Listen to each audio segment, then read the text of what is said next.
میں نے اسے بات کرنے کے لیے گھر والوں سے چوری موبائل رکھا تھا. رات دن اسی سے بات کرتی رہتی تھی.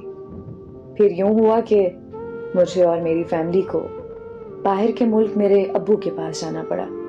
وہاں جا کر بھی میرا رابطہ اس سے ختم نہیں ہوا اور میں دن رات مسلسل اسی سے بات کرتی رہتی تھی. اور پھر ایک دن میرے گھر والوں کو پتہ چل گیا.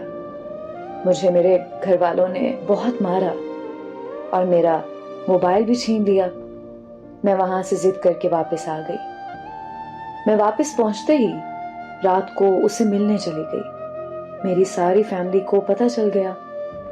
میں نے اس کی بہت منتیں کی کہ مجھے گھر نہیں جانا، وہ لوگ مجھے بہت ماریں گے اور شاید مجھے جان سے بھی مار دیں. اس نے کہا تم گھر جا کر ہماری شادی کی بات کرو.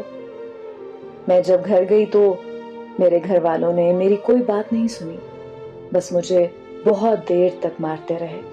اتنی زیادہ مار کھانے اور اتنی زیادہ پابندیاں لگانے کے باوجود بھی میں اس سے بات کرتی رہی، اس سے ملتی رہی اور گھر والوں سے بار بار ماریں کھاتی رہی. ایسے ہی ہمارے رشتے کو 7 سال گزر چکے تھے. پھر میں نے اسے بولا کہ میرے گھر والے شاید کبھی نہیں مانیں گے، میں تمہارے بغیر نہیں رہ سکتی، تو ہم ایسا کرتے ہیں کہ ہم بھاگ کر شادی کر لیتے ہیں. پھر اس نے مجھے کہا کہ ہم نے جہاں اتنا انتظار کیا وہاں تھوڑا اور انتظار کر لیتے ہیں، یہاں تک کہ ساری زندگی بھی تمہارا انتظار کر سکتا ہوں. پھر ایک دن وہ مجھے کال کر کے کہتا ہے کہ میری منگنی ہو گئی ہے، ہو سکے تو مجھے بھول جاؤ. بس اتنا کہہ کر اس نے کال بند کر دی. میں نے بار بار اسے کال کی لیکن اس کا نمبر مسلسل بند جا رہا تھا. میں بہت زیادہ پاگل ہو چکی تھی. بہت زیادہ سوچنے کے بعد اس کے گھر کی طرف بھاگ کے چلی گئی.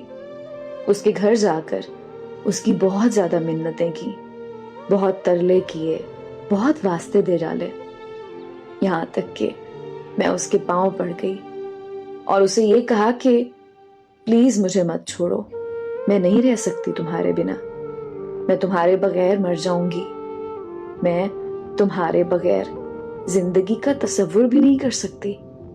وہاں کھڑے سب لوگوں کو میری حالت پر ترس آ رہا تھا، مگر وہ ایک سخت دل انسان تھا.